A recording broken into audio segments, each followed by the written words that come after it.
Please like and subscribe. Love against the noise. How JUN-HO and YOONA chose each other in a world that tried to tear them apart. In the bright and often blinding world of Korean entertainment, love rarely comes quietly. It comes with headlines, fans divided, and every smile scrutinized through 1,000 camera lenses. But amidst the flashing lights, the rumors, and the endless online wars, there exists a story that no one expected. A story not of perfect beginnings or fairy tale endings, but of resilience, grace, and a love that refused to break under pressure. This is the story of JUN-HO and YOONA, two idols turned actors, two global stars who, despite every effort by the world to turn them into enemies, chose to hold each other's hands through it all. They didn't just fall in love. They fought for it. It began innocently enough. In 2023, the world watched with delight as YOONA and JUN-HO star together in King the Land, a bubbly rom-com that quickly soared to international success. Their chemistry was electric. Smiles that lingered a little too long, glances that made hearts flutter. Fans adored the pair and shipped them hard. It felt natural, organic, like something more was blooming behind the scenes. But behind the cameras, something else was brewing. Their popularity had triggered a storm they hadn't seen coming. What should have been a celebration of their talent quickly turned into a media battlefield. Rumors exploded. Every interaction was dissected, twisted, and fed into the machine of gossip. Tabloids falsely claimed that JUN-HO was using YOONA to boost his career. Others painted YOONA as manipulative, suggesting she only leaned into the chemistry to remain relevant post-Girls' Generation. Fans turned on each other. Social media turned toxic. Words like fake, attention-seeking, and disloyal flooded their feeds. Their pasts were weaponized. JUN-HO's image as a reformed idol with a dark charisma was labeled a PR facade. YOONA's poised elegance was called calculating. Worse, insiders, some from their own teams, began subtly pulling them apart, encouraging them to distance themselves for the sake of their careers. "You'll destroy your reputation," one manager told YOONA. "You're better off on your own," a colleague warned JUN-HO. But what the world didn't see were the private texts, the long phone calls, the way JUN-HO would silently place a cup of hot tea in front of YOONA on stressful shooting days, the way she would brush dust off his shoulder during breaks, not out of need, but habit. They weren't just co-stars. They were sanctuary. In the weeks following King the Land's finale, things reached a boiling point. Online hate had gotten brutal. Both stars were trending for the wrong reasons. Fans began demanding they denounce each other. Why isn't YOONA correcting the rumors? Why won't JUN-HO set the record straight? People who once adored them now wanted blood. YOONA's agency released a cold, generic statement. JUN-HO's side remained silent. The message was clear: walk away or be destroyed together. Behind closed doors, the pressure took its toll. They began to pull back, not out of distrust, but exhaustion. "I felt like everything I touched turned into fire," YOONA admitted months later in a private interview. "And the last thing I wanted was for him to burn with me." JUN-HO, too, began retreating. "I wanted to protect her, but I didn't know how to do that and survive myself."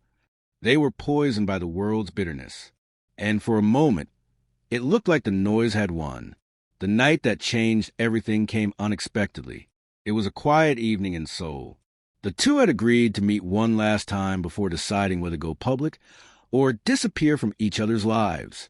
They met in a small, tucked-away cafe. No stylists, no assistants, just two tired hearts in hoodies and baseball caps, sitting across from each other. YOONA didn't speak first. Her eyes were glassy, but she forced a smile. "I hate that they made me afraid of you," she whispered. JUN-HO reached across the table, took her hand gently, and said the words she'd remember forever. "Then let's stop letting them decide how we love." That night, they made a pact, not to run, not to hide, but to be honest, no matter the cost. Not long after, JUN-HO posted a cryptic photo on Instagram, a picture of a single red thread on his wrist. YOONA liked it publicly. The message was subtle, but undeniable.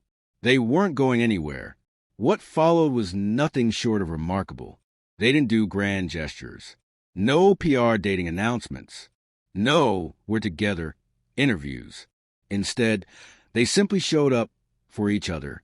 JUN-HO was spotted waiting at YOONA's set with coffee, staying for 12 hours just to drive her home after filming. YOONA was seen attending JUN-HO's fan concert, quietly cheering the back, disguised in a mask and baseball cap. They refused to clap back at haters. Instead, they leaned into kindness. When fans apologized on behalf of the toxicity, YOONA replied, "No one needs to apologize for love." JUN-HO was asked in an interview what kindness looked like in the entertainment industry. He smiled and answered, "Sometimes it looks like someone who sees the real you and still stays." They didn't just survive the storm. They redefined what it means to choose love in a world built on performance. By mid-2025, the narrative had shifted. Fans who once doubted them began defending them. Colleagues who had once warned them now praised their strength. Their love had become something more than romantic. It became an act of rebellion. In an industry that devours vulnerability, JUN-HO and YOONA remained soft.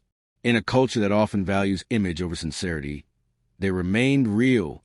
When asked what makes their relationship work, YOONA answered with a shy smile, "He's not afraid of my silence, and I'm not afraid of his."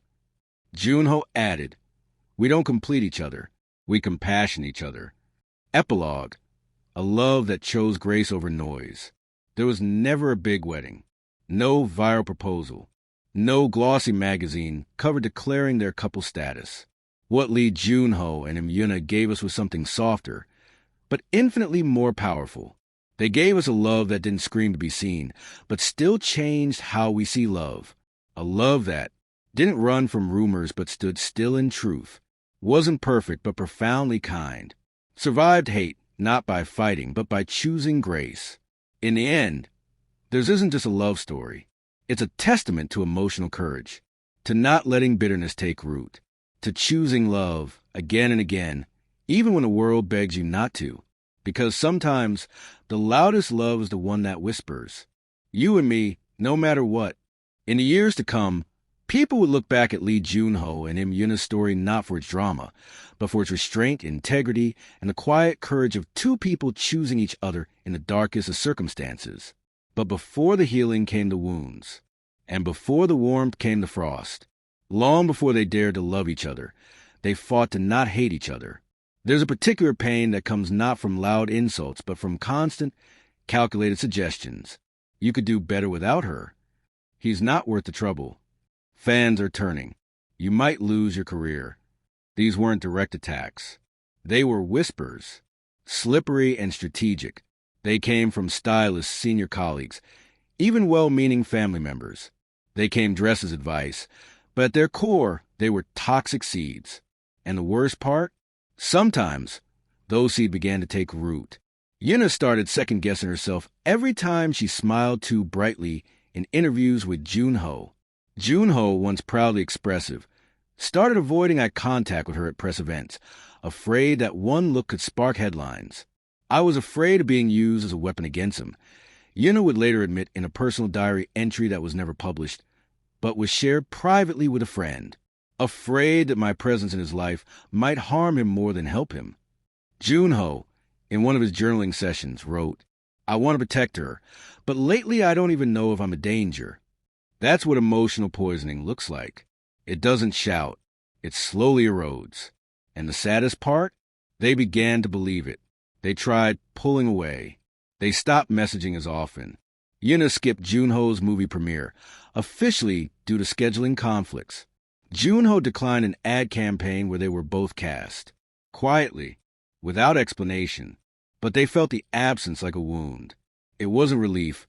It was longing in disguise. One evening, after a particularly harsh article suggested their fake chemistry was a strategy for media attention, YOONA broke down in her apartment. Her phone buzzed. JUN-HO. Again, she didn't pick up.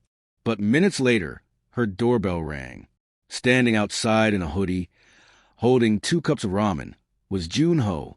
He didn't ask to come in. He just sat outside her door, back pressed against the wall, and said softly through the wood, "If you need space, I'll give it. But if you need silence, I'll share it." YOONA cried harder that night. Not because she was sad, but because someone finally stayed, even when she had nothing left to give. There was a hidden cafe in a quiet part of Gangnam, tucked between a tailor shop and an old record store. No one famous went there. No media ever lingered nearby. It became their sanctuary. Here, they weren't JUN-HO and YOONA, the idols, the actors, the tabloid targets. They were just two people trying to breathe. They sat across from each other, barely speaking. They shared playlists on one phone, one earbud each. Sometimes JUN-HO brought her poetry books. Sometimes she brought his favorite dried mango slices. One afternoon, YOONA looked up from her coffee and asked, "If we were nobodies, do you think it would be easier?" JUN-HO didn't answer right away.